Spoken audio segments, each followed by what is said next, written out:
New information tonight about the tremendous financial cost of our illegal alien crisis. A new report finds illegal aliens are costing the country $100 billion a year. The report estimates if the Flake-Gutierrez guest worker program should become law, or so-called comprehensive immigration reform, it would cost taxpayers $400 billion over the next decade. The report is entitled "The Fiscal Cost of Low-Skill Households to the U.S. Taxpayer." Robert Rector is one of the authors, a senior fellow at the Heritage Foundation, joining us tonight from Washington, D.C. Congressman Brian Bilbray is chairman of the Immigration Reform Caucus, a leading critic of the Flake-Gutierrez immigration bill, joining us tonight from San Diego. Thank you both for being here. Let's very quickly put up the cost of this as you have determined it, Robert.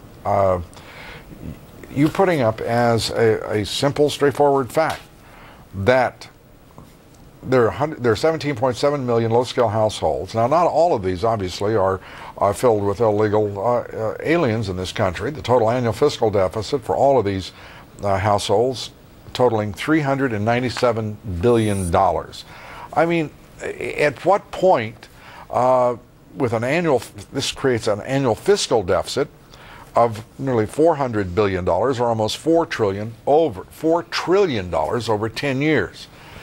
Now, of course, some of that money is necessary to spend because these are American citizens who have not been able to move into a higher income bracket, who are poor, who are struggling in many cases. What percentage do you believe is due to illegal immigration? It's not just illegal immigration, it's the legal immigration system as well is focused on bringing in people without a high school degree. And I would estimate that legal and illegal immigration is costing the taxpayer through these low-skill immigrants about $100 billion a year, about a quarter of that total. Increasingly, the low-skill part of our population is a part that we're deliberately importing. We've imported over 11 million high school dropouts in the last 20 years. They cost the taxpayer a bundle. Well, Congressman Bilbray, how do you react to that? I have to tell you, I am far less concerned if it's a matter of legal immigration. We're bringing in people with various levels of skills and education. One assumes we're doing so out of a sense of the national interest and our needs as a nation. But the illegal immigration is perplexing at the very least, isn't it?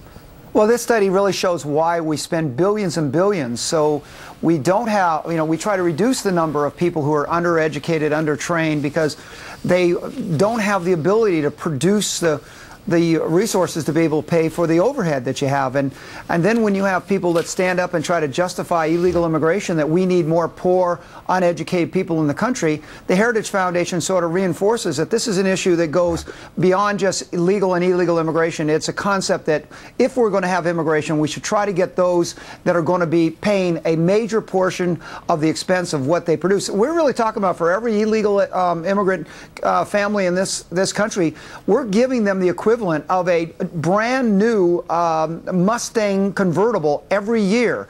That is something that I think that we got to recognize as the real expense of illegal immigration. Let's put up, Robert Rector, let's put up this this chart showing the cost of low-skilled workers, and this is an interesting way to look at it. They pay under $10,000 in taxes, yet they receive more than $32,000 in benefits. The tax burden, obviously, is the difference between the two, and that is an impressive number, but it rises to over $1 million over the lifetime of such workers.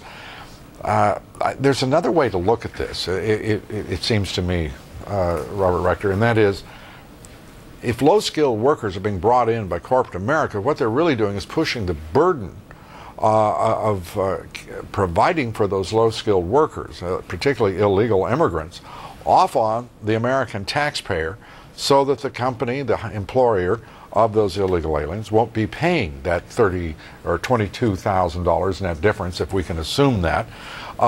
each year. That's exactly right. When the Chamber of Commerce will come to me and lobby and say, oh, you know, we have to have these workers, we'd have to pay $1 an hour more if we didn't have them, I say, look, each one of these workers you bring in like this, if they come in with a family, it's costing the taxpayers $22,000.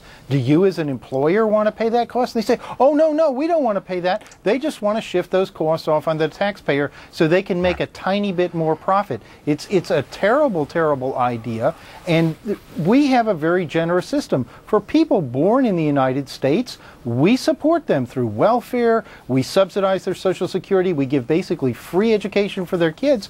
But what we really have now is a kind of transnational welfare outreach where we're pulling more welfare recipients into the country. And of course, the Bush administration right now is upset with those folks out in California who are giving away birth control pills to illegal aliens. That's what seems to concern them rather than $400 billion. You know, let me ask you this, Congressman Bill Ray, we have to wrap up.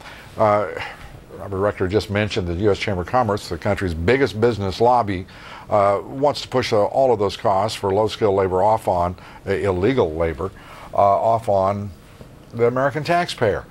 What do you say to a group of people who who are telling all over Congress, saying to you guys, you know, we need to bring in all these illegal aliens because we need people to pay for the Social Security for the baby boomers? Do they not look at any of the facts, any of the empirical basis, the underlying reality of this country's experience? Lou, I had him in my office last week, and we had, let's just say, a brisk discussion about this, what I like to call a shift in the shaft.